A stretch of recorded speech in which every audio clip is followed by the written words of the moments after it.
Well, people, you ask and you get. Welcome back to the channel. So, before we begin on this Posthuman Survival Horror breakdown, I would like to begin by saying massive fucking thank you for the incredible support on the next gen video. I did not expect it to do that well, and of course, like I said, if you want the survival horror video, I will make it, and guess what? You guys wanted it, so it's only fair that we get it made, isn't it? Real quick before we begin, it's very, very important to say this because I don't think I said it in the last video. A majority of this is relatively just speculation. There are some confirmed elements about the lore for this album and also next gen, but it's very important to note that we are still figuring things out about both albums to this day, with the ALG on Discord going on and solving new things almost daily.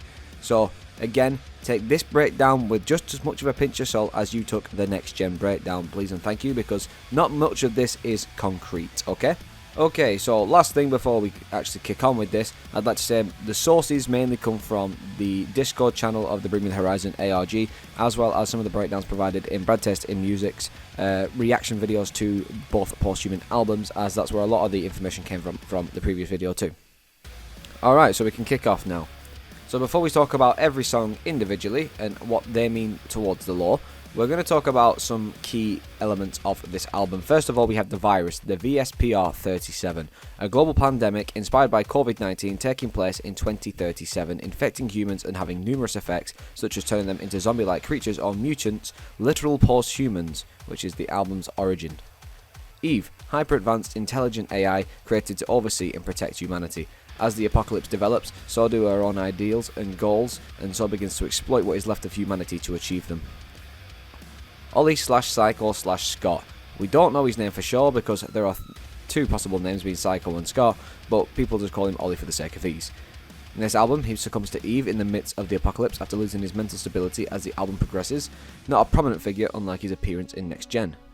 And lastly, the album cover. This is majority just speculation because there is no confirmation on what this actually is, unlike with Next Gen's album being Soph. So the cover could be interpreted as a painting from the prophecy, probably Soph, bringing freedom to others and peace on Earth. The main person on the cover is pink skin toned and has a third eye open, which Soph has the same skin tone and has stitches over what we all said could be her third eye. So, in other words, this is interpreted to be Soph being the saviour of humanity sometime in the future.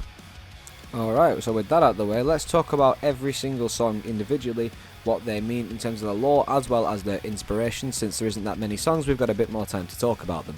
So starting off with Dear Diary, which is the infection process.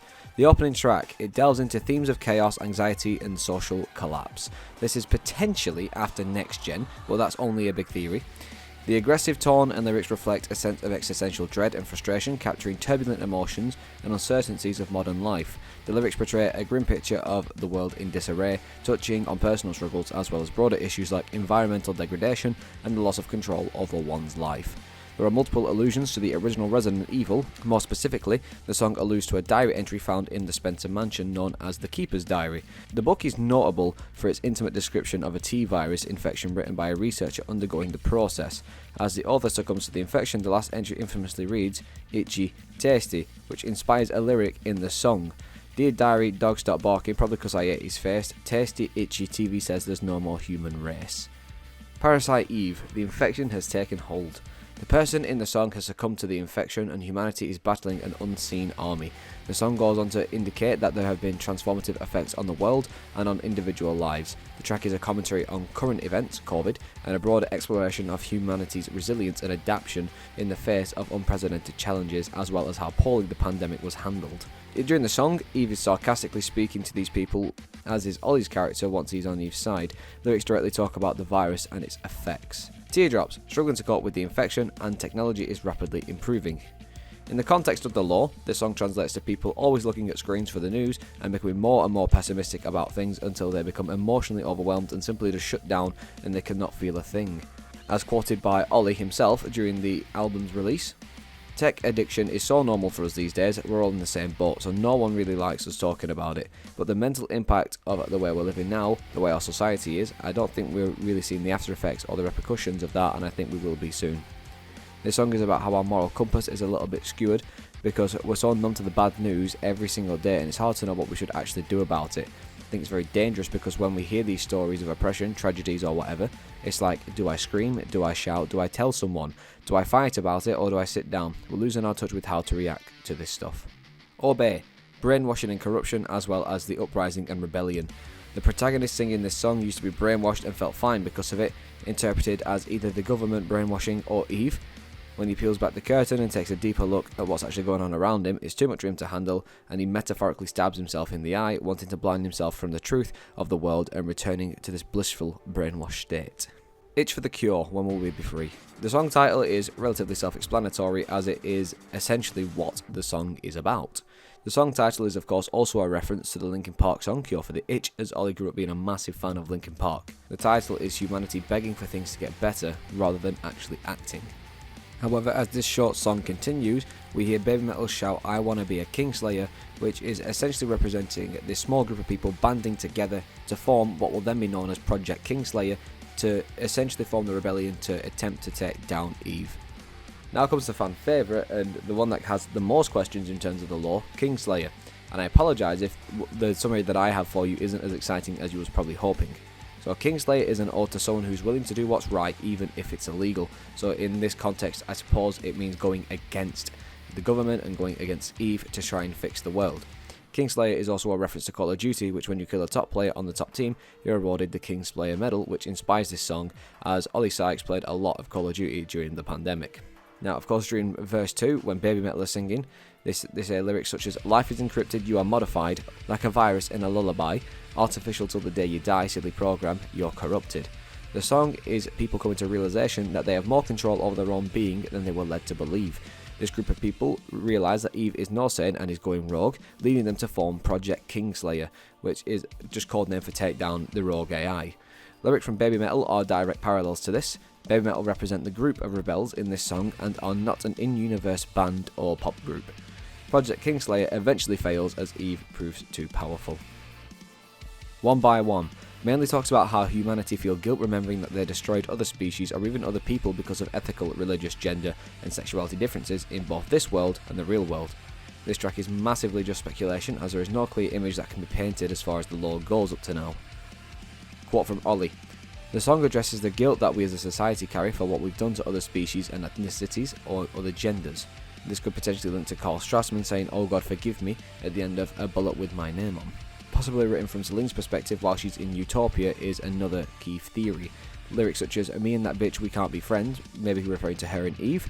"I don't care no, got me sinking to a dark place out of love," could potentially refer to trying to find Soph. Disconnected from the world again because she's in Utopia and reliving/reviving memories of Soph is also another theory from the lyrics. And the other lyric, "The sun don't shine in the place I've been," maybe could be referring to Utopia, as of course, to access Utopia, it's speculated that we need to be hooked up to Dreamseeker, which is exactly what happens to Celine. Ludens. Fun fact before we begin, this song was recorded for Hideo Kojima's Death Stranding. Ludens is the name of Kojima Productions' company icon and mascot. The focus on the song is on environmental degradation and seeking a new leader or player. As Ollie says, it's Latin for player, and it's all about how he believes that our creativity is our greatest asset and the biggest hope for mankind. It said something along the lines that even if all the flowers die and the world is at an endpoint, there would still be hope if there were humans on the planet, because we will always find ways to adapt.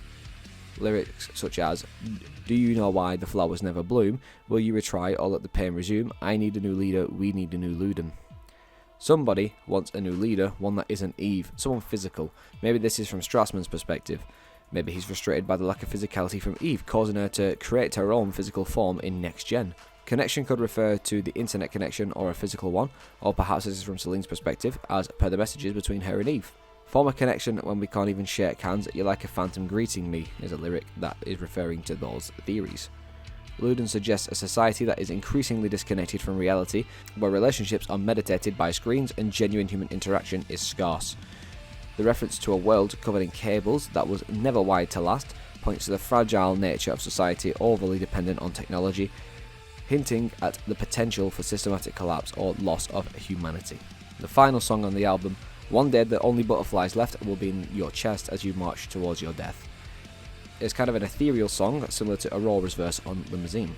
confirmed by an interview with Ollie that this song is about humanity being unable to stop climate change from getting out of control. It's also a double meaning because it also has underlying themes of poor mental health, almost like toxic relationships, which leaves one party carrying the scars of the relationship into the future, which mainly links to Celine's relationship with Eve and Genexis.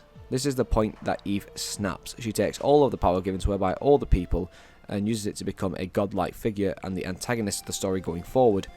The album then closes and the world goes into absolute turmoil, leaving quite the lengthy gap, speculated to be between 2 to 20 years depending on the theories that you follow, which will then lead us into next gen.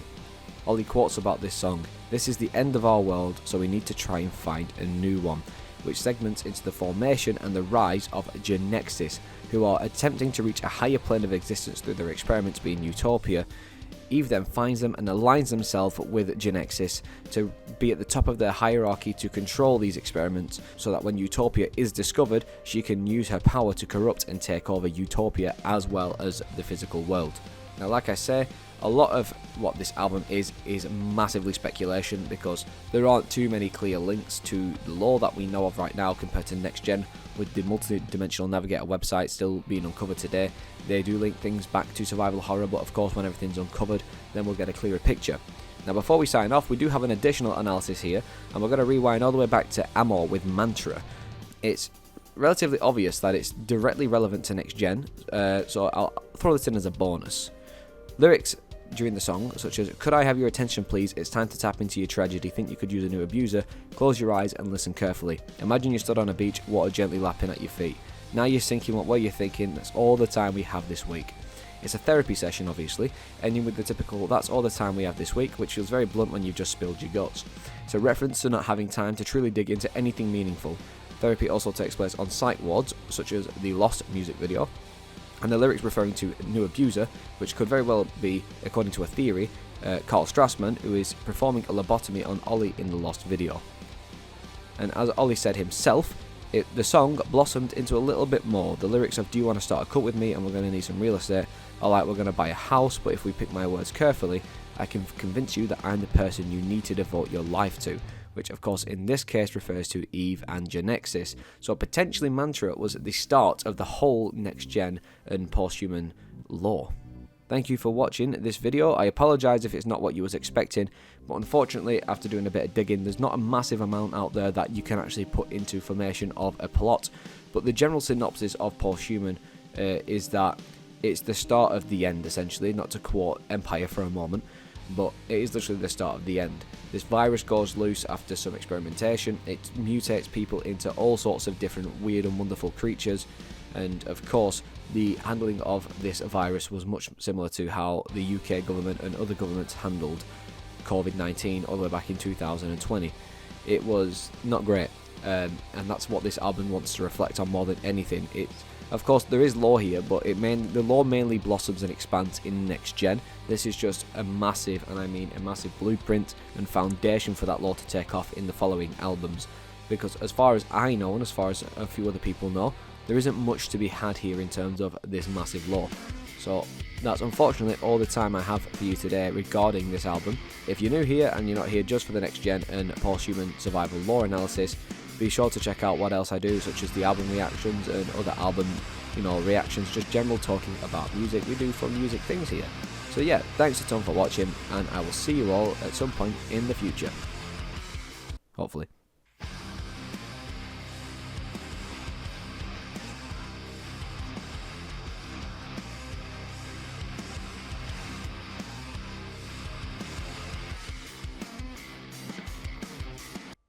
Testing, testing. No, you're too quiet now. Testing, testing. You're a bit quiet still. Testing, testing, testing, testing. Oh, now you're a bit loud. Oh no. Testing, testing. Oh, that'll do. Oh, Mort is really loud.